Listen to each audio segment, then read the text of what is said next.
तो hello soldiers, welcome to Spark और मैं हूं आपका मेंटर संतोष सर। जैसा कि आप लोगों को पता ही है कि हम लोग इससे पहले वीडियो में हम लोग ने डिस्कस किया था कि what is the alimentary canal of the human beings, और उसमें हम लोगों ने डाइजेस्टिव ट्रैक्ट के बारे में थोड़ा बहुत बात किया था, ठीक है। एंड नाउ इस टॉपिक में हम लोग बच्चों जैसा कि आपको बताया गया था, हम लोग डिस्कस करने वाले हैं इसके बारे में, एलिमेंट्री कैनाल्स के बारे में टोटली ऑल ओवर, उसके कौन कौन से पार्ट्स होते हैं, कौन कौन से ऑर्गन होते हैं, कौन कौन से ऑर्गन में कौन से फंक्शंस परफॉर्म किए जाते हैं, कौन से एंजाइम्स होते हैं, कौन से मतलब एक्टिविटीज की जाती है, कब एसिडिक मीडियम होता है, कब बेसिक मीडियम होता है, everything we are discussing in this lecture, ठीक है। हम लोग सारी चीजें यहाँ पे आज क्या करेंगे, पढ़ेंगे, ठीक है। तो उससे पहले, वीडियो शुरू करने से पहले क्लास 10th वालों के लिए सबसे इम्पोर्टेंट थिंग ये कि कैसे हो, सारी चीजें बढ़िया ही होनी चाहिए, ठीक है। और आप लोग पढ़ाई भी कर रहे होंगे, ठीक है। तो पढ़ते रहिए, बिकॉज बेटा बोर्ड एग्जाम है तो वो इतने ईजिली आप ट्रैक नहीं कर पाओगे, मतलब ऐसा नहीं कि आप ट्रैक नहीं कर पाओगे, पा जाओगे, अब काम चलाओ नंबर पा जाओगे, बट अगर आप चाहते हो कि नहीं आप परफॉर्म करो सबसे बेस्ट तरीके से, आपका जो नंबर होना चाहिए सबसे बेस्ट होना चाहिए, सो आपको उसके लिए मेहनत करनी पड़ेगी, ठीक है। तो कंटिन्यूअस पढ़ते रहो बेटा, ठीक है। आज हमारा ये सेकंड लास्ट लेक्चर है, इसके बाद हम लोग क्या करेंगे, स्टार्ट करेंगे अपना रेस्पिरेशन चैप्टर, ठीक है। एक और वीडियो आएगी इसके बाद की, छोटी सी वीडियो है, ठीक है। और लेकिन ये थोड़ा सा लेंदी है, इसके बाद हम लोग क्या करेंगे, अपना रेस्पिरेशन वाला चैप्टर स्टार्ट करेंगे, ठीक है। सो चलिए देखिए यहाँ पे। सो एलिमेंट्री कैनाल, जैसा कि आप लोगों को पता ही होगा कि what is the mean of elementary canal. So यहाँ पे आपको आई थिंक एक डायग्राम दिखाई पड़ रहा होगा, ठीक है। इस डायग्राम को हम आपको थोड़ा सा क्लियरली विजिबल करवा देते हैं, जैसे इस तरह से आप देख सकते हो इसको, जो डायग्राम है, ठीक है।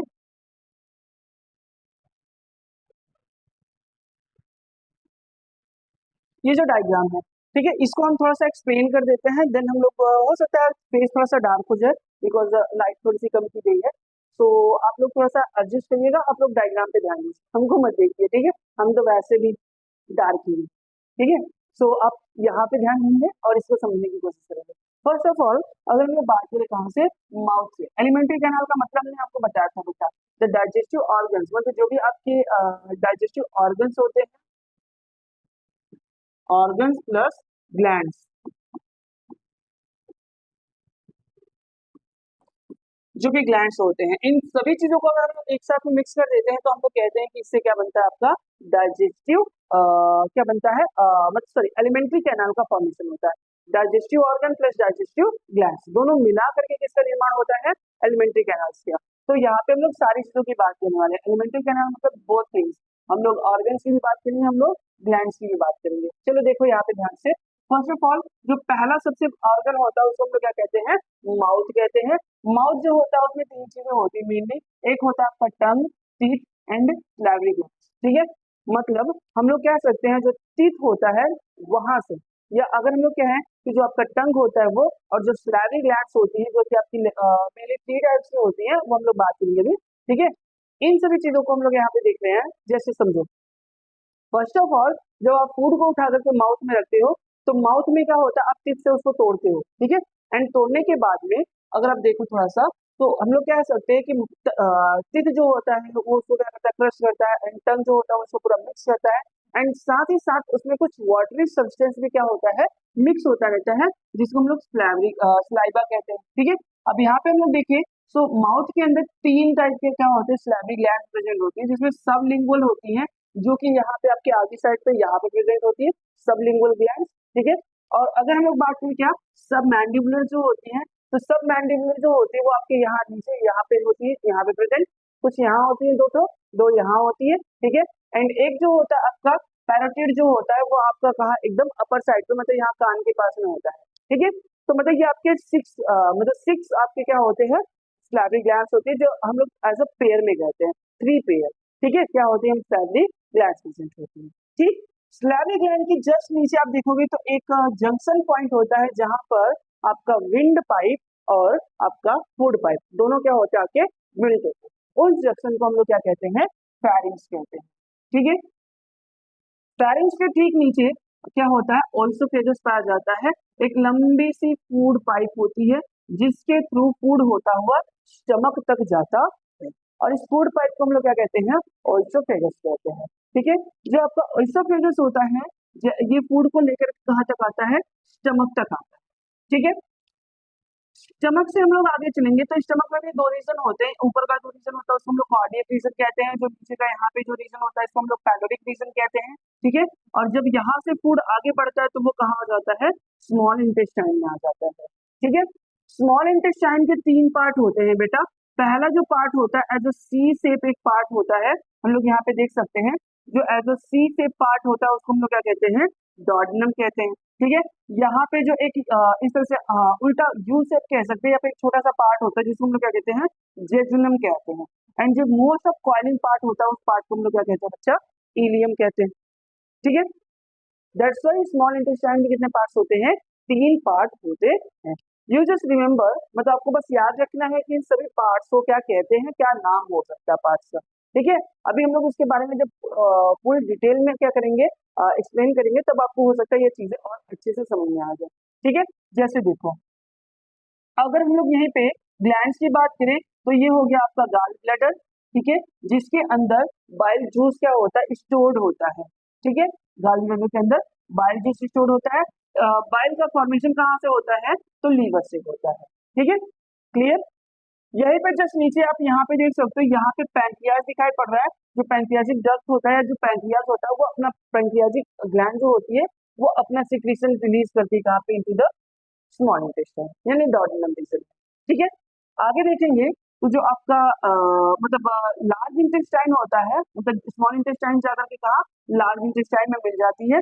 ठीक है, और जैसे ये लार्ज इंटेस्टाइन में यहाँ से मिलती है, जहां पे ये मिलती है उस रीजन को हम लोग क्या कहते हैं, सीकम कहते हैं। ठीक है, there are also three parts of the large intestine. ठीक है, सीकम कोलन रेक्टम। ठीक है, जहां से आपका क्या होता है, स्मॉल इंटेस्टाइन लार्ज इंटेस्टाइन से अटैच होंगी, जुड़ेगी, ठीक उस पार्ट को हम लोग क्या कहेंगे, सीकम कहते हैं। ठीक, नेक्स्ट यहाँ पे हम लोग ये वाला जो पूरा पोर्शन होता है यहाँ से यहाँ तक लेकर के इस पूरे पोर्शन को हम लोग क्या कहते हैं, कोलन कहते हैं। ये वाला आपका हो गया क्या, असेंडिंग कोलन, ये हो गया ट्रांसवर्स कोलन, और ये हो गया आपका डिसेंडिंग कोलन। इस तरह से आपके क्या होते हैं, तीनों कोलन प्रेजेंट है। देन उसके बाद यहाँ वाला जो रीजन आपका होता है इसको हम लोग क्या कहते हैं, सॉरी, ये वाला जो रीजन होता है इस रीजन को हम लोग क्या कहेंगे, यहाँ पे जो रीजन होता है इस रीजन को हम लोग कहते हैं rectum. So there is also three parts of the large intestine. क्या होता है, ये रेक्टम होता है। ठीक है, और रेक्टम के जस्ट नीचे यहाँ पे एक मतलब एक एनल पोर पाया जाता है। ठीक है, एक स्पिंचर प्रेजेंट होता है, एक वॉल प्रेजेंट होता है, और जिसको हम लोग क्या कहते हैं, एनस कहते हैं। ठीक है, नाउ ये सारी चीजें आपको याद होनी चाहिए, और साथ ही साथ इसका डायग्राम का स्ट्रक्चर आपके नोटबुक में बना होना चाहिए। ठीक है बच्चा, इतनी उम्मीद तो कर ही सकते हैं कि आप लोग ये जो चीजें हैं ये आप अच्छे से अपने नोटबुक में प्रिपेयर करके रखो, बना के रखो, बिकॉज यहाँ से बहुत सारे ऐसे क्वेश्चन आते हैं। ठीक है, कि इसके कितने पार्ट है, स्मॉल इंटेस्टाइन के कितने पार्ट है, लार्ज इंटेस्टाइन के कितने पार्ट है, बाइल कहाँ से सिक्रीट होता है, बाइल स्टोर कहाँ होता है, पैंक्रियाटिक जूस क्या होता है, मतलब स्टमक क्या होता है, किस शेप का होता है, ये सारी चीजें। ठीक है, सो हम लोग अभी आगे इन चीजों के बारे में डिस्कस करेंगे। सो चलते हैं वहां पे, बट उससे पहले उम्मीद करते हैं कि ये सभी लोग ये डायग्राम अपनी कॉपीज में बना के रखोगे। ठीक है, चलो देखो यहाँ से अब हम लोग वापस से लौट के आ गए हैं कहाँ पर बेटा, एनसीईआरटी पर। ठीक है, अब एनसीईआरटी जो है वो क्या कहना चाहती है इन चीजों के बारे में, थोड़ा सा हम उसके उस टॉपिक के ऊपर क्या करेंगे, बात करेंगे या डिस्कशन करेंगे। चलिए देखते हैं। ठीक है, देखो कहा गया क्या, we eat various type of food which some time passes through the same digestive tract. मतलब आपको ये बताया गया होगा कि जो आपका आप कुछ भी खाते हो, आप चाहे प्रोटीन खाओ, आप चाहे कार्बोहाइड्रेट खाओ, आप चाहे फैट्स खाओ, विटामिन ले लो, वाटर ले लो, एवरीथिंग सारी चीजें आपकी यही इसी एक ट्रैक से ही क्या होती है, पास आउट होती है और यही से डाइजेस्ट होती है। कभी ऐसा नहीं होता कि आप प्रोटीन खाए तो वो कुछ यहाँ से डाइजेस्ट होते हुए जा रहा है। ठीक है, आप विटामिन खा रहे तो वो यहाँ से ऐसे डाइजेस्ट होता हुआ आ रहा है, आप फैट खाए तो ऐसे पीछे से डाइजेस्ट होता हुआ आ रहा है, नहीं ना, इस टाइप की चीजें नहीं प्रेजेंट होती। ठीक है, मतलब आपके पास एक सिंगल सा डाइजेस्टिव ट्रैक होता है, अभी हम लोग ने उस ट्रैक को देखा है पूरा। ठीक है, और वो जो डाइजेस्टिव ट्रैक होता है उसी डाइजेस्टिव ट्रैक की हम लोग बात कर रहे हैं कि that digestive track should be single, और उसी में सारे फूड्स क्या होते हैं, वेरियस टाइप के फूड डाइजेस्ट किए जाते हैं, ठीक है। व्हेन वी ईट समथिंग, जब कभी भी हम कुछ खाते हैं, we like our mouth waters, ठीक है, मतलब हम लोग को ऐसा फील होता है कि जो हमारा माउथ है उसमें तो क्या हो रहा है, पानी आ रहा है। जैसे हम आपको एक एग्जांपल बताएं कि मान लो सामने आप बैठे हो और सामने क्या हो कि मस्त इमली का पानी रखा हो, फुल्की रखा हो, चाट रखा हो, सारी चीजें ऐसे प्रॉपरली रखी हुई हैं, आपको बस मन कर रहा है कि यही चीज है, ठीक है, मतलब जो आप अभी ये सेम वही चीज हम बात कर रहे हैं कि कभी कभी ऐसा होता है कि मुंह में पानी आ जाता है। सो क्या कहते हैं उस वाटर को, तो this is actually not only water, मतलब रियल में अगर देखा जाए तो एनसीईआरटी बताना चाहिए कि वो सिर्फ पानी नहीं है बच्चा, ठीक है। This is a type of fluid, जो एक फ्लूइड है जिसको हम लोग क्या कहते हैं, स्लाइवा कहते हैं, ठीक है, जो कहाँ से, स्लैवरी ग्लैंड से सिक्रीट होती है। अभी हम लोग ने इस टॉपिक की बात की स्लैवरी ग्लैंड के ऊपर कि यहाँ पे जो स्लैवरी ग्लैंड्स होती हैं वो स्लैवरी ग्लैंड क्या करती हैं, स्लाइवा को सिक्रीट करती हैं for the chemical digestion of food, ठीक है। आगे भी हम लोग बात करेंगे इसके ऊपर।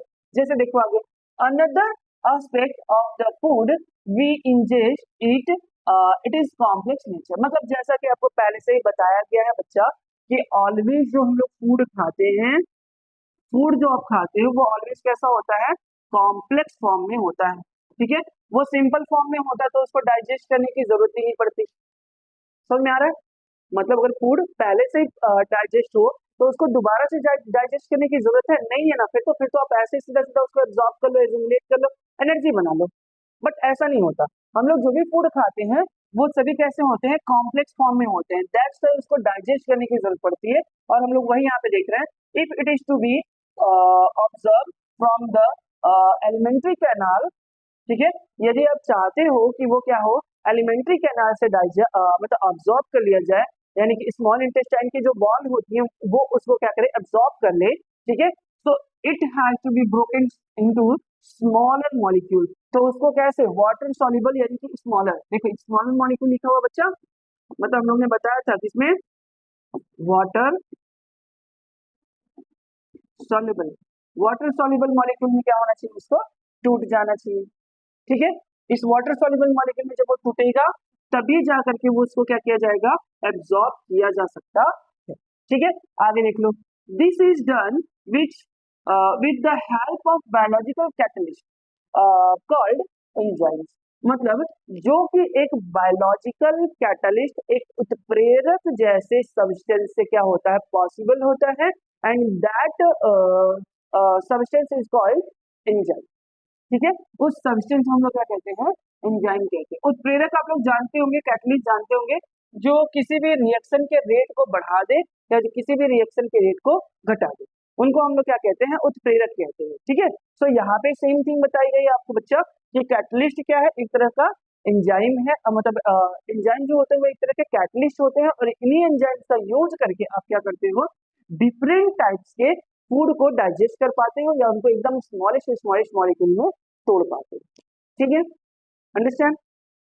चलिए एनसीईआरटी से थोड़ा सा बाहर आते हैं और समझने की कोशिश करते हैं, व्हाट्स आर द स्टेप्स, और कौन से ऐसे स्टेप्स हैं जो इन्वॉल्व होते हैं ह्यूमन डाइजेस्टिव सिस्टम में, ठीक है। तो जैसा कि एज यूजुअल आपको पता ही है कि यहाँ पे 5 आपके क्या है, स्टेप्स हैं, जिसमें सबसे पहला होता है आपका ingestion, second one is the digestion, third one is the absorption, fourth one is the assimilation, and fifth one is the egestion, ठीक है। ये 5 क्या है, स्टेप्स इन्वॉल्व होते हैं डाइजेशन में। इससे पहले हम लोग ने अमीबा में भी देखा था, फिर हम लोग ने पैरामीशियम में भी बात की थी, देन अब हम लोग क्या कर रहे हैं, किसमें बात करें, ह्यूमन बींग्स में भी सेम थिंग बात कर रहे हैं, ठीक है। कुछ डिफरेंस नहीं है, 5 यहाँ पे भी क्या होंगे, 5 स्टेप्स इन्वॉल्व होते हैं, अलग अलग टाइम पे अलग अलग स्टेप्स इन्वॉल्व होंगे। इन दिस वीडियो हम लोग अगली ये 2 लेक्चर क्या, मतलब ये 2 टॉपिक, मतलब इंजेशन एंड डाइजेशन, ये 2 टॉपिक हम लोग क्या करेंगे इस वीडियो में कवर करने वाले हैं। अगला जो वीडियो होगा बच्चा उसमें ये 3 टॉपिक हम लोग क्या करेंगे, लास्ट के कवर करेंगे, ठीक है, क्लियर। चलो मे भी हो सकता है वीडियो थोड़ी सी लंबी हो जाए, बिकॉज डाइजेशन इज अ मतलब बहुत ही बड़ा सा टॉपिक है डाइजेशन, ठीक है।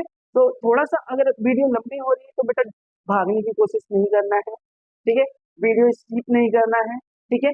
सारी चीजें अगर आप ध्यान से समझोगे तो मे भी हो सकता है वन टाइम में सारी चीजें आपके दिमाग में फिट हो जाए, फिर आपको कहीं और कोई वीडियो सर्च करने की जरूरत ना पड़े, या आपको अपने टीचर से दोबारा बार बार वही चीजें क्वेश्चन पूछने की जरूरत ना पड़े। अगर आप एक टाइम देखो, सारी चीजें एकदम क्लियर आपके माइंड में सेट हो जाएगा और आप एकदम आसानी से उसको समझ सकते हैं, ठीक है।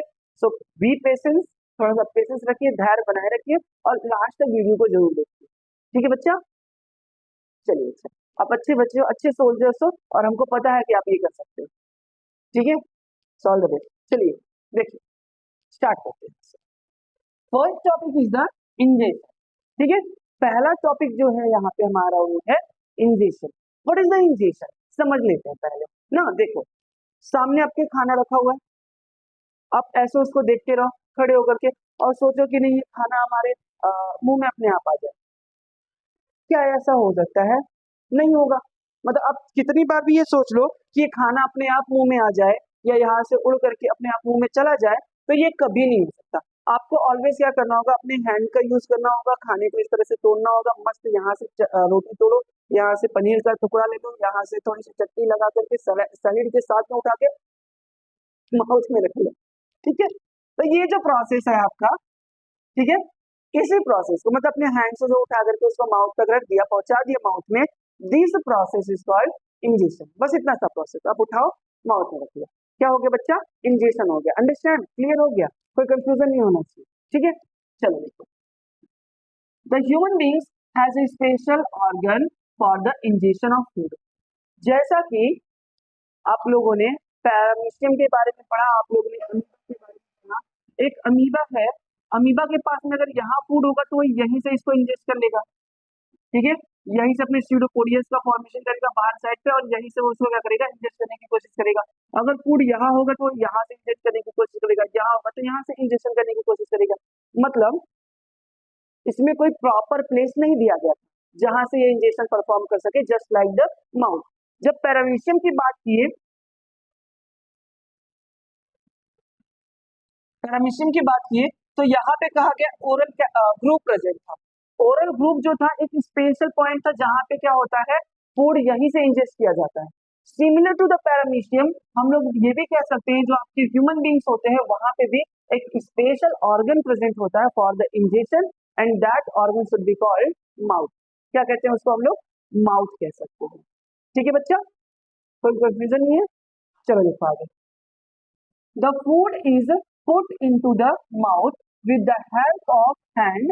This process is called ingestion. ठीक है, मतलब एक ऐसा प्रोसेस जिसमें अपने हाथों का प्रयोग करके फूड को उठा करके माउथ तक रखना है, ठीक है, माउथ में ला करके रख देना है। यही प्रोसेस आपका क्या कहलाता है? इंजेक्शन कहलाता है। It should be different in the different organism. अलग अलग ऑर्गेनिज्म में अलग अलग हो सकता है, क्योंकि अब देखो गाय भैंस के पास में हाथ नहीं होते तो वो हाथ से ऐसे उठा के नहीं खाते, वो डायरेक्टली माउथ से ग्रेज करते, ठीक है। बट मंकी ऐसा हो गया जिसमें वो हाथ से खा सकता है, ह्यूमन बींग्स ऐसे हैं जो हाथ से खा सकते हैं ना, एलिफेंट्स अपने ट्रंक से उठा के खाता होगा, ठीक है। तो अलग अलग ऑर्गेनिज्म में अलग अलग टाइप का क्या होता है, इंजेक्शन हो सकता है। अंडरस्टैंड? चलिए देखिए, अब हम लोग आ जाते हैं अपने नेक्स्ट टॉपिक पे, जो हमारा टॉपिक है डाइजेशन। यहाँ से हम लोग डाइजेशन स्टार्ट करेंगे और उसके बाद हम लोग ये पूरा डाइजेशन को क्या करेंगे, समझने की कोशिश करेंगे, ठीक है। देखो, digestion in the human beings, the digestion of food is begin from the mouth. मतलब वह पल जब आपने थाली में से फूड को उठाया और उठा करके अपने माउथ में रखा, ठीक उसी समय से डाइजेशन स्टार्ट हो जाता है। क्लियर? मतलब आप जैसे ही फूड उठाओ और अपने माउथ में रख लो, ठीक है, माउथ में जैसे ही आपने रखा तुरंत डाइजेशन होना शुरू हो गया। मतलब अगर आपसे सिंपली एक क्वेश्चन पूछा जाता है एवरी ईयर, बहुत सारे टाइम पे एक क्वेश्चन पूछा गया है, the digestion of human being is initiated from, किस ऑर्गन से शुरू होता है? तो बहुत से लोग को ऐसा लगता है कि जब पेट में जाएगा तभी तो खाना पचेगा, लेकिन ऐसा नहीं होता। खाना पचने के लिए पेट में जाना जरूरी नहीं है, खाना पचने के लिए वो उसको अपने माउथ तक आना जरूरी है। जैसे ही आपने माउथ में रखा वो क्या होता है, उसका डाइजेशन इनिशिएट हो जाता है। The digestion of food start as soon as we put food in our mouth. मतलब जैसे हम माउथ में रखते हैं फूड को, वो तुरंत ही क्या होता है, डाइजेस्ट होना शुरू हो जाता है। The mouth cavity contains teeth, tongue and salivary gland. जैसा कि अभी हम लोग ने उस डायग्राम में देखा था, पीछे डायग्राम में माउथ कैविटी जो होती है, मतलब आपकी बकल कैविटी या माउथ कैविटी जो है, उसके अंदर मेनली तीन चीजें पाई जाती है। पहला तो होता है teeth, second one is the tongue and fourth मतलब third one is the salivary gland. ठीक है, जो स्लैवरी ग्लैंड है ये तीन टाइप की हैं जो मैंने एक्सप्लेन कर चुके हैं। ठीक है, और टंग और टीथ की बात कर रहे हैं। ठीक है, समझो। Tooth is help in the physical digestion while salivary gland help in the chemical digestion। Means देखो, कोई भी चीज को अगर आपको तोड़ना है, उसका ब्रेक डाउन करना है, तो there are the two possible ways. वहां पे दो तरीके हैं, आप उसको तोड़ सकते हो। पहला तो आप उसको फिजिकली तोड़ दो, जितना तोड़ना बनता है। ठीक है, आपने क्या किया, एक इतना बड़ा सा बाइट उठाया, इतना बड़ा सा बाइट उठाया, एक बार में एक जामुन साथ में माउथ में रख लिया। अब सीधा सीधा अगर वो पेट में चला जाए तो हो सकता है उसके ऊपर एंजाइम्स वर्क ना कर पाए। ठीक है, सो सबसे पहले तो उस जामुन को क्या करना हो, माउथ से ही क्रश कर लेते हो, तोड़ देते हो, चबा चबा कर एकदम फाइन पार्टिकल में बदल देते हो, चिविंग कर लेते हो ना। तो सेम थिंग कि यहाँ पे आपने क्या किया, एक बाइट लिया इतना बड़ा, इसको अपने टीथ से तोड़ तोड़ करके क्या किया, इस तरह से छोटा छोटा कर लिया। एक इतना बड़ा बाइट था, उसको तोड़ करके आपने छोटा छोटा कर लिया। अब इतना फाइन पार्टिकल होने के बाद में अब उसको आप और ज्यादा दांत से पीस करके और छोटा नहीं कर सकते। तो जब जहां पे आप उसको आप छोटा नहीं कर सकते, वहीं पे फिर क्या होता है, केमिकल डाइजेशन स्टार्ट होता। ठीक है, पहला डाइजेशन कैसा है, फिजिकल डाइजेशन। माउथ में प्रेजेंट टीथ के सहारे से आप उसको क्या करोगे, अच्छे से चबाओगे। जो बड़ा अपने निवाला खाया था, उसको आप छोटे छोटे फाइन पार्टिकल में तोड़ दोगे। जैसे ही फाइन पार्टिकल में टूटा, अब इसके ज्यादा उसके ऊपर फिजिकल डाइजेशन परफॉर्म नहीं किया जा सकता। वैसे केस में स्लाइवरी ग्लैंड जो होगी, वो स्लाइवा का सिक्रीशन करेगी और इसको क्या करेगा, और छोटे पार्टिकल में तोड़ने की कोशिश करेगी। समझ में आया? जैसे देखिए, in the human beings salivary gland contain an enzyme। मतलब ना कहा गया कि जो कैटलिस्ट होते हैं, जो एंजाइम होते हैं, वैसे ही ह्यूमन बींग्स के स्लैवरी ग्लैंड्स जो होती है, तीनों स्लैवरी ग्लैंड्स, उन तीनों ही स्लैवरी ग्लैंड्स में एक एंजाइम प्रेजेंट होता है and that enzyme should be called amylase. Salivary amylase क्या कहते हैं उसको, स्लैवरी एमाइलेज कहते हैं। एमाइलेज का मतलब होता है, ये किसका ब्रेक डाउन करेगा, कार्बोहाइड्रेट का। किसका डाइजेशन करेगा, कार्बोहाइड्रेट का डाइजेशन करेगा। ठीक है, अंडरस्टैंड। चलो देखिए यहाँ पे, which help in the digestion of starch into sugar, जो स्टार्च को शुगर में कन्वर्ट कर देता। क्लियर हो गया? ठीक है, मतलब हमारा जो स्लैवरी ग्लैंड्स होती हैं, उन स्लैवरी ग्लैंड्स के अंदर एक एंजाइम, एक कैटलिस्ट प्रेजेंट होता है एंड दैट एंजाइम क्या करता है कि हमारे माउथ में जो भी हम लोग ने स्टार्च खाया हुआ है, उन सभी स्टार्च को वो पहले तोड़ करके किसमें कन्वर्ट कर देगा, शुगर में कन्वर्ट कर देगा। यहाँ पे 100% डाइजेशन परफॉर्म नहीं हो सकता, दैट्स व्हाई हम लोग कह सकते हैं 30 to 40% तक का शुगर जो मतलब जो स्टार्च होता है वो कन्वर्ट हो जाता है किसमें, शुगर में, शुगर में कन्वर्ट हो जाता है। ठीक है, 100% पॉसिबल नहीं है। 100% अभी आगे वो धीरे धीरे धीरे धीरे स्टेप बाय स्टेप क्या होता है, अलग अलग स्टेप पे वो सारे प्रोसेस परफॉर्म किए जाएंगे। जैसे आगे देखो, दस the digestion of starch means carbohydrate की बात की जा रही है, बिगिंस इन द माउथ। और इस तरह से अगर हम लोग देखें तो जो भी हमने आपको बताया कि जैसे ही आप फूड माउथ में रखते हो तुरंत डाइजेशन स्टार्ट हो जाता है। तो सेम थिंग कि एक और क्वेश्चन आपसे पूछा जाता है, बहुत इंपॉर्टेंट क्वेश्चन है कि from where the digestion of starch is started. ठीक है, कहाँ से डाइजेशन, स्टार्च का डाइजेशन स्टार्ट होता है, तो वो कौन सी प्लेस है बच्चा, आपका माउथ है। माउथ में से ही क्या होता है, स्टार्च का डाइजेशन स्टार्ट हो जाता है। ठीक है, the slightly digested food is swallowed by the tongue। मतलब अब जब आप क्या करते हो, उसको थोड़ा थोड़ा जो डाइजेस्टेड फूड हो चुका है, उसको क्या करते हैं, टंग के थ्रू आप नीचे की तरफ धक्का दे देते हैं and goes down in the food pipe called oesophagus. ठीक है, मतलब कहा गया कि अब वो जो फूड था वो धीरे धीरे कहाँ से अपने माउथ में चबाने के बाद उसको धक्का दे दिया।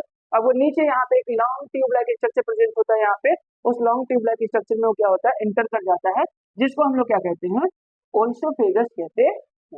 ठीक है, देखिए आगे,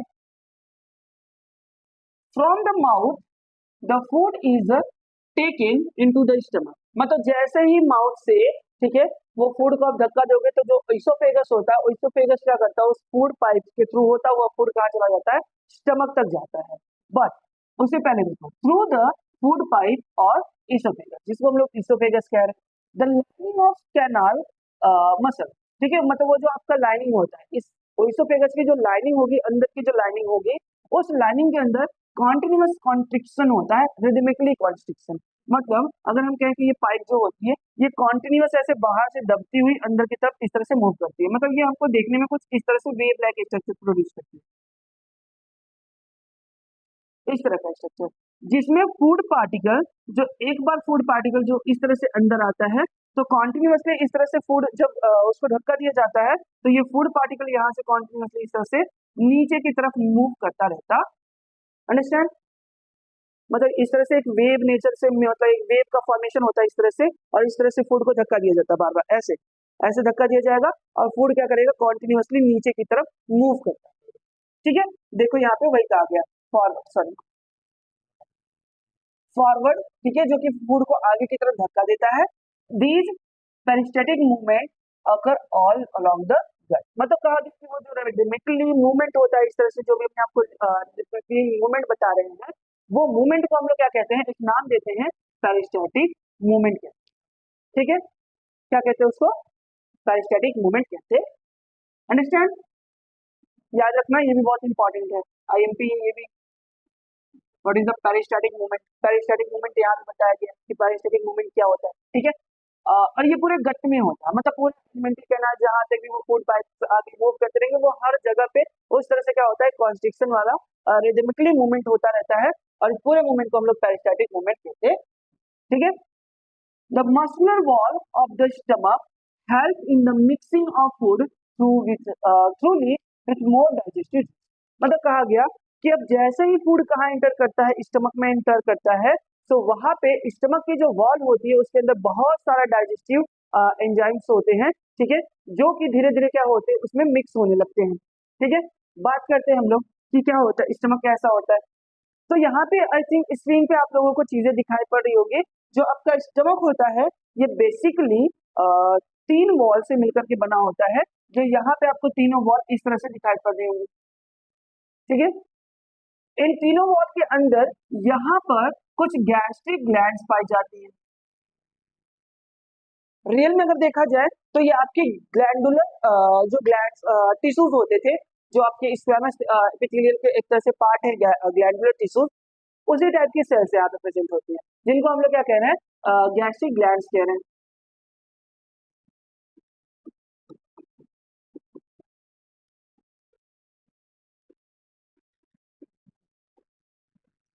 गैस्ट्रिक ग्लैंड, अगर हम लोग ऐसे देखें तो जी, जी, जी कह रहे हैं। ठीक है, समझो आगे।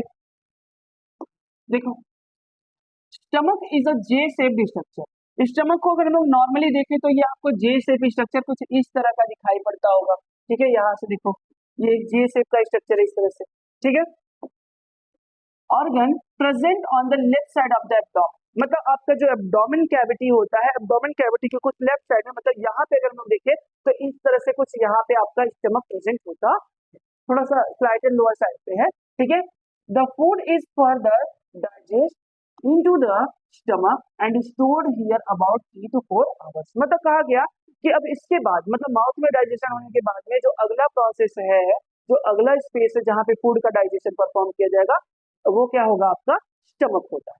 ठीक है, वहीं पे अगला फूड का डाइजेशन किया जाता है। मीन्स ये कि वहां पे लगभग 3 से 4 घंटे तक फूड को वहीं पे रोका जाएगा, और उसके अंदर डिफरेंट टाइप के एंजाइम छोड़े जाएंगे, और वो क्या करते हैं, आपके फूड को डाइजेस्ट करने में हेल्प करते हैं। The stomach wall contain 3 tubular wall which secrete gastric juice, मतलब अभी हमने आपको बताया, आप देखो कि यहाँ पे 3 ट्यूबुलर वॉल्स प्रेजेंट होते हैं, जिनके अंदर क्या पाई जाती है, गैस्ट्रिक ग्लैंड पाई जाती है, और ये जो गैस्ट्रिक ग्लैंड्स होते हैं, ये सिक्रीट करते हैं किसको, गैस्ट्रिक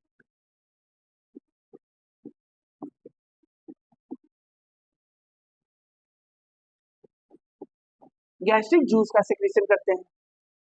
ठीक है, देखो इसको हम लोग क्या कह रहे हैं, जी जू। ठीक है, ये जी जी, ये जी जू। ठीक है, आगे बताएंगे अभी, देखो चलो देखो,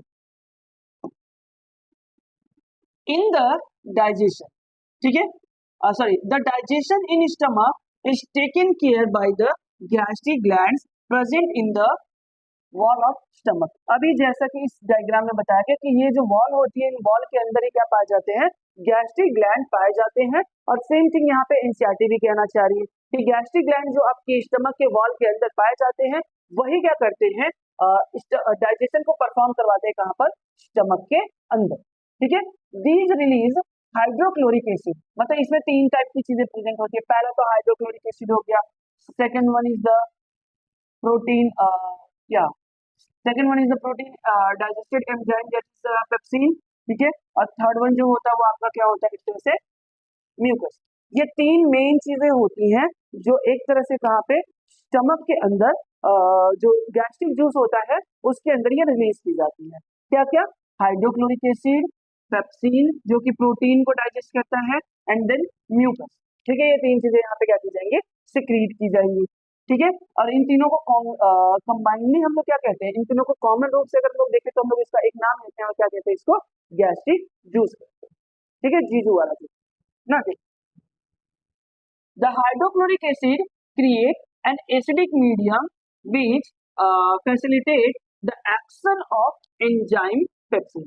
मतलब सिंपल सी चीज है कि अगर हम लोग जब कैटलिस्ट की बात करते हैं तो हर एक कैटलिस्ट हर एक इन्वायरमेंट में, हर एक कंडीशन में एक प्रॉपर एक्ट नहीं कर सकता, ठीक है। तो उसी तरह से यहाँ पे ये जो एंजाइम है पेप्सिन, ये तभी वर्क करता है जब वहां पे मीडियम कैसा होना चाहिए, हाईली एसिडिक होना चाहिए, ठीक है। दैट्स वाई साथ में एसिड भी रिलीज किया जाता है जिससे कि पूरा मीडियम पहले एसिडिक हो जाए, फिर जो पेप्सिन होता है वो उस फूड पार्टिकल के ऊपर एक्ट करेगा। मतलब जैसे देखो, ये अगर हम लोग कहें कि ये आपका स्टमक हो गया, ठीक है, फूड पार्टिकल यहाँ पे आया हुआ है, इस तरह से फूड पार्टिकल आया हुआ है यहाँ पे। अब यहाँ पे पहले अगर हम लोग HCl ऑन सिक्रीट कर दे तो HCl क्या करेगा, आकर के उस मीडियम को क्या करता है, सबसे पहले तो एसिडिक बना देगा। क्या करेगा, एसिडिक बना देगा। अब जैसे ही मीडियम एसिडिक हुआ, जो पेप्सिन एंजाइम है, मतलब हम लोग देखा जो पेप्सिन एंजाइम है, ये पेप्सिन एंजाइम इसके अंदर प्रॉपरली इन फूड के ऊपर एक्ट करेगा, और जिसमें जितने भी प्रोटीन होंगे उनको क्या करेगा, छोटे छोटे पार्टिकल में ब्रेक डाउन कर देगा, उनको तोड़ देगा, ठीक है। एसिडिक मीडियम क्यों चाहिए होगा, पेप्सिन को वर्क करने के लिए, ठीक है। और एक वर्क है HCl का कि इसके अंदर जो भी आपके माइक्रो ऑर्गेनिजम्स होते हैं, पैथोजेंस होते हैं फूड के अंदर, वो उन सभी को क्या करता है, किल कर देता है। अंडरस्टैंड, देखो, the mucus protect the inner lining of the human alimentary canal stomach from the action of acid under the normal condition. मतलब कहा गया सिंपल सी चीज कि अगर हम लोग हाइड्रोक्लोरिक एसिड की बात कर रहे हैं, so hydrochloric acid is a very strong acid, जो बहुत ही तगड़ा वाला एसिड है, ठीक है। अगर हाथ पे पड़ जाए तो पूरा हाथ गल जाता है। सो अगर वो डायरेक्टली इसके वॉल पे आकर के लग जाए तो क्या ये स्टमक में डाइजेस्ट हो जाएगा, ये भी तो डाइजेस्ट हो जाएगा। तो ऐसे केस में जो म्यूकस सिक्रीट होता है वो ऐसे वॉल की पूरी लाइनिंग को इस तरह से क्या करता है, वो कवर कर लेता है। अब जो भी HCl सिक्रीट होता है वो ओनली म्यूकस तक रह जाता है, बाहर की जो लाइनिंग होती है, स्टमक की जो लाइनिंग होती है, जो वॉल होती है, उसके ऊपर कांटेक्ट में नहीं आ पाता। तो ऐसे केस में म्यूकस क्या करता है, प्रोटेक्ट करता है स्टमक की वॉल को, किससे, हाइड्रोक्लोरिक एसिड से, ताकि वो डाइजेस्ट ना हो पाए, ठीक है। अंडरस्टैंड, गुड, ठीक है। आगे देखते हैं हम लोग थोड़ा सा। The exit of food from the stomach is regulated by the sphincter muscle which is released in it small amount into the small intestine, ठीक है। अब यहाँ पे ध्यान से समझने की कोशिश करिए, हम लोग यहाँ पे फिर से बात करते हैं, स्टमक की बात करते हैं, ठीक है। देखो यहाँ पे हमने पहले एक्सप्लेन किया, this is the cardiac region and this one is the pyloric region, ठीक है। दो टाइप के रीजन यहाँ पे प्रेजेंट है, एक कार्डियक रीजन है and second one is the pyloric region. So अगर हम लोग बात कर रहे हैं इस कार्डियक रीजन की, ठीक है, किसकी बात करें, कार्डियक रीजन की, तो यहाँ पे एक वॉल प्रेजेंट होता है ऑइसोफेगस के ठीक नीचे वाले हिस्से पे, जिसको हम लोग कार्डियक एक्सपेंचर कहते हैं, जो फूड को अंदर आने के लिए एंट्री देता है, लेकिन जब भी यहाँ पे फूड बाहर जाने की कोशिश करें तो वैसा नहीं होता। At the time of vomiting बस ये क्या होता है, ओपन होता है और फूड जो होते हैं वो बाहर के साइड पे आ सकते हैं जब उल्टियां होती हैं आपको, ठीक है। लेकिन एक वॉल भी यहाँ पे भी प्रेजेंट होता है, ये वॉल आपको दिखाई पड़ रहा होगा, दिस वन, ये वॉल, इस वॉल को हम लोग क्या कहते हैं, पाइलोरिक स्फिंक्टर कहते हैं, एक वॉल है, ठीक है। यहाँ पे जब फूड टोटली डाइजेस्ट हो जाएगा, ऐसे केस में ये फूड यहाँ से मूव करता हुआ कहाँ पे, बाहर साइड पे जाता है, धीरे धीरे थोड़े थोड़े अमाउंट में करके ये कहाँ छोड़ दिया जाएगा, स्मॉल इंटेस्टाइन में रिलीज किया जाएगा।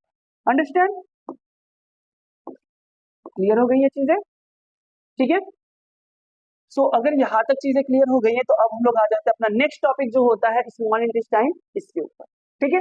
समझिए, the small intestine is the largest part of the alimentary canal, is about 6.5 metre long in an adult. मतलब हम लोग ने पहले से ही बात किया था कि टोटल एलिमेंट्री कैनाल की जो लेंथ होती है वो अप्रोक्सीमेटली 9 मीटर तक की हो सकती है, जिसमें से अगर आप बात करोगे कि आपका जो ये एलिमेंट्री कैनाल है, मतलब कि एक तरह से क्या आपका स्मॉल इंटेस्टाइन होती है, तो ये टोटली आपका कितना होता है, 6.5 मीटर लॉन्ग हो सकता है, ठीक है। मतलब ये काफी लंबा होता है, अप्रोक्सीमेटली 18 to 19 फीट का हो सकता है, ठीक है।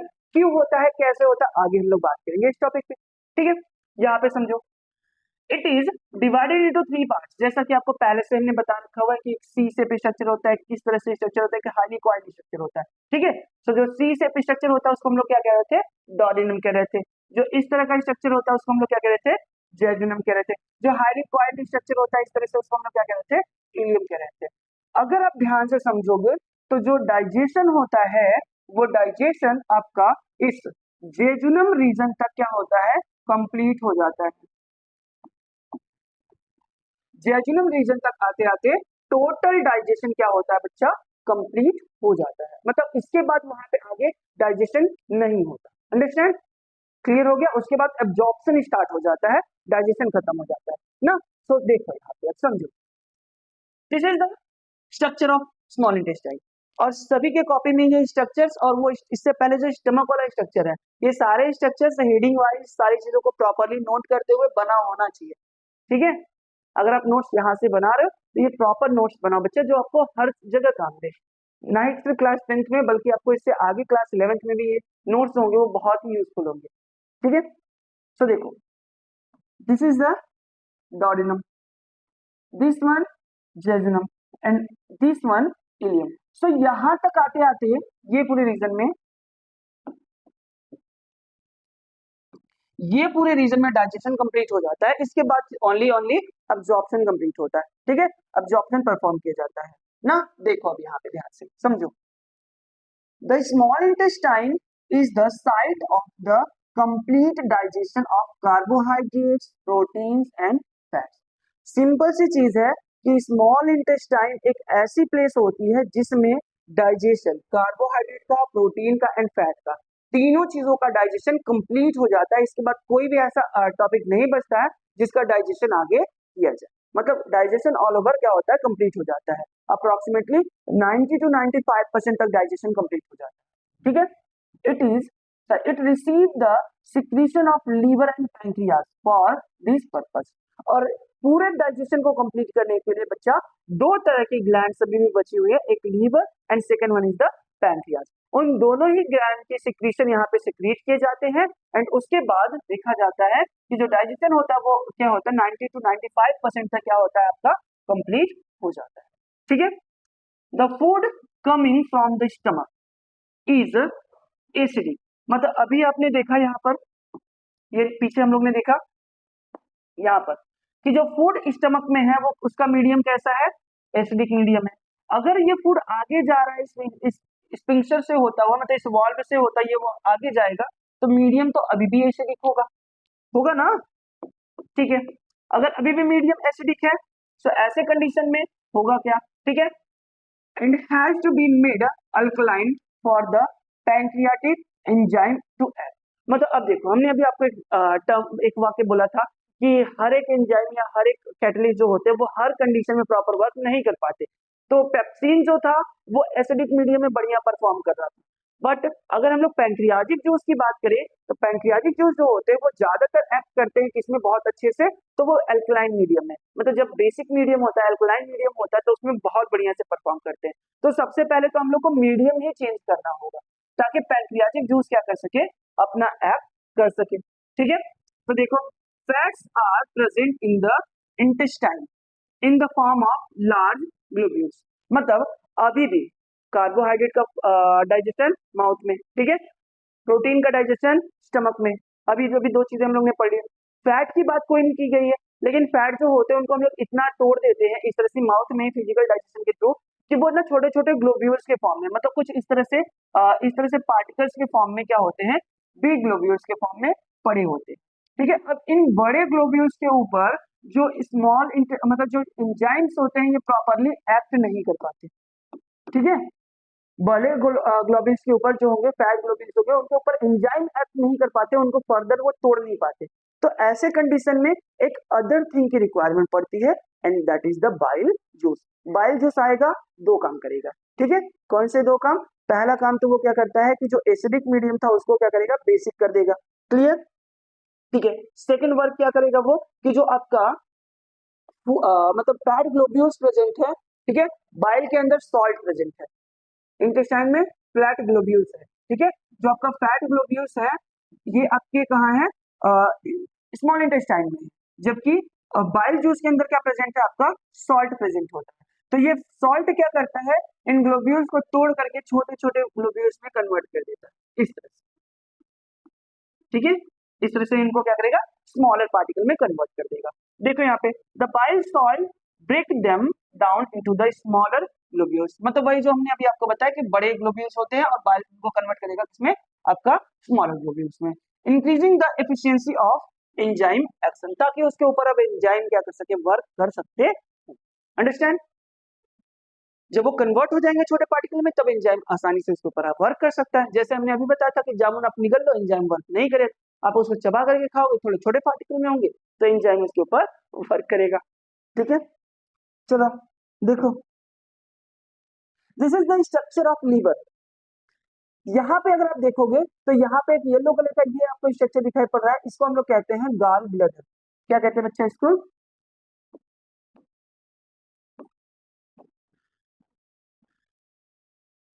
गाल ब्लैडर कहते हैं। जो गाल ब्लैडर होता है, ठीक है, इसके अंदर आपका टोटल ऑल ओवर देखा जाए तो जो आपका यहाँ पे बाइल जूस सिक्रीट होता है, मतलब कहाँ से, लीवर से जो बाइल जूस आता है इस तरह से मूव करता हुआ, वो आकर के स्टोर होता है कहाँ पे, इस गाल ब्लैडर में स्टोर होता है। ठीक है, वेनिवर जब कभी भी स्मॉल इंटेस्टाइन में फूड एंटर करता है, तुरंत ही ये बाइल जूस जो होता है, गाल ब्लैडर यहाँ से बाइल जूस को सिक्रीट करना शुरू करता है, ताकि सबसे पहला वर्क ये किया जा सके, जो एसिडिक मीडियम है उसको बेसिक बनाया जा सके। देन सेकंड वर्क ये कि बाइल जूस के अंदर जो सॉल्ट प्रेजेंट होंगे वो क्या करेंगे, फैट को तोड़ करके छोटे फॉर्म में कन्वर्ट कर देंगे। ठीक है, clear?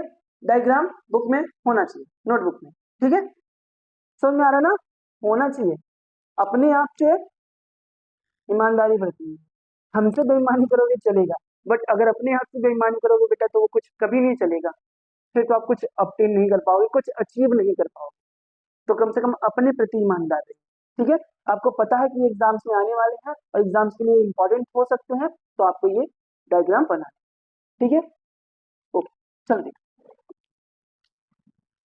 The bile secreted from the liver, it is greenish yellow color liquid and stored in the gall bladder। जैसा कि अभी हमने आपको बताया कि लीवर से सब कुछ सिक्रीट होकर के कहाँ आता है, इस गाल ब्लैडर में आकर के वो स्टोर हो जाता है।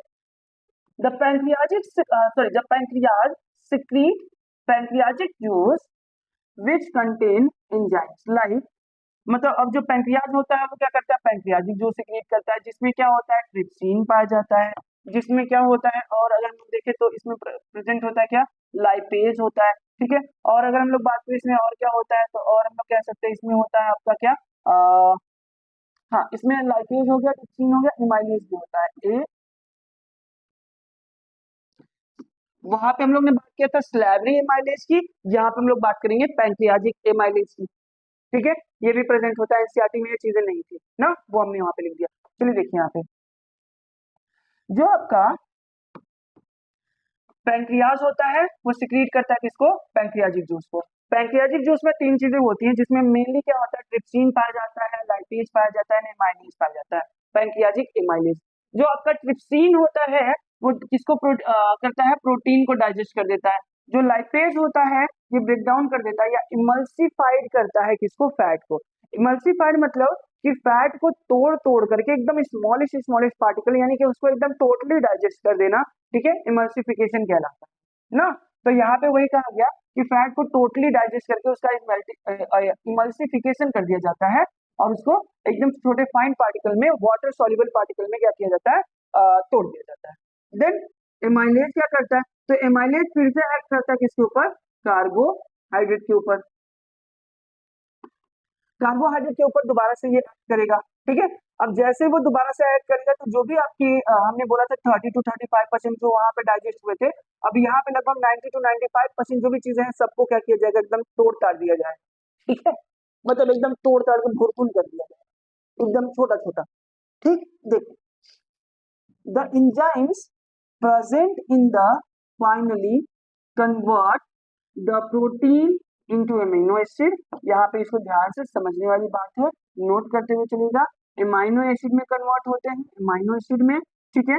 देन कार्बोहाइड्रेट जो होता है, कार्बोहाइड्रेट जो होता है, कार्बोहाइड्रेट किसमें, ग्लूकोज में कन्वर्ट हो जाता है। देन अगर हम लोग बात करें किसकी, फैट जो होता है आपका, fat into the fatty acid and glycerol में क्या होता है बच्चा, कन्वर्ट हो जाता है।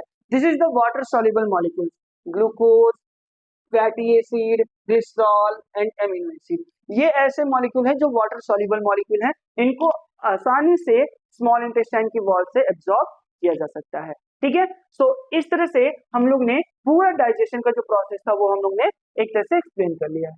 अब आगे के तीन टॉपिक बचे हुए हैं, जिसमें लास्ट मतलब इसके बाद वाला जो टॉपिक है वो है आपका एब्जॉर्प्शन, ठीक है। सो हम लोग सबसे पहले जो नेक्स्ट वीडियो होने वाली है वो एब्जॉर्प्शन से ही स्टार्ट करेंगे, ठीक है। और उम्मीद करते हैं कि आज की जो वीडियो होगी, ठीक है, सॉरी, आज की जो वीडियो है ये आपको अच्छे से समझ में आई होगी, सारी चीजें क्लियर होंगी, कुछ भी प्रॉब्लम नहीं होगा। अगर कुछ ऐसा प्रॉब्लम आप फेस करते हो तो आप हमको नीचे कमेंट कर सकते हो, या फिर आप हमको टेलीग्राम चैनल पे भी क्या कर सकते हो, मतलब वहां पे भी मैसेज कर सकते हो फॉर द डिस्कशन, ठीक है, दैट टॉपिक के लिए। सो ऐसे में बायोज में लिंक आपको मिल जाएगा, ठीक है। और अगर वीडियो इन्फॉर्मेटिव लगी हो, अच्छी लगी तो लाइक करिए, ठीक है, अपने फ्रेंड्स के साथ भी शेयर करिए, थोड़ा सा सपोर्ट करिए चैनल को, ठीक है। और मिलते हैं हम लोग नेक्स्ट वीडियो में, ठीक है। जैसा कि रूटीन आपको पता ही चल गया होगा कि कब कब क्लास 10 का आने वाला है, कब कब क्लास 9 का आने वाला है, ठीक है। तो उसी के अकॉर्डिंग अब वीडियोज आना शुरू हो जाएंगे। सो मिलते हैं नेक्स्ट वीडियो में, तब तक के लिए बाय बाय।